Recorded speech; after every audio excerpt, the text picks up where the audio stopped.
Hi అండి. ఇక్కడ చూడండి నేనైతే మల్లె తోటకొచ్చాను. మల్లె తోటకొచ్చేసి ఇంకా మల్లెపూలైతే కోస్తున్నాను చూడండి. ఎంత బాగున్నాయో ఫ్రెష్. నా చేతులతో నేనే ఇలా తెంపుతున్నాననమాట. చాలా అంటే చాలా బాగున్నాయి.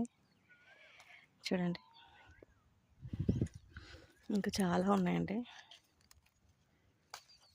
చూపిస్తాను. ఇంత పెద్ద మల్లె తోట నేను కూడా ఫస్ట్ టైం రావడం. అయితే ఇన్ని తెంపుతున్నాను కదా! అస్సలు మామూలుగా లేవు. చాలా బాగున్నాయి. అసలు తెంపుతా ఉంటే ఇంకా తెంపాలనిపిస్తుంది. అసలు మల్లెపూలను చూస్తే అదొక హ్యాపీ మూమెంట్ అనమాట. చాలా బాగా అనిపిస్తుంది. చూడండి ఇలా ఎన్ని ఉన్నాయో అసలు ఇంకా చాలా చెట్లు ఉన్నాయి. చూడండి ఇవన్నీ తెంపుతూ ఉంటే ఇంకా తెంపాలనిపిస్తుంది.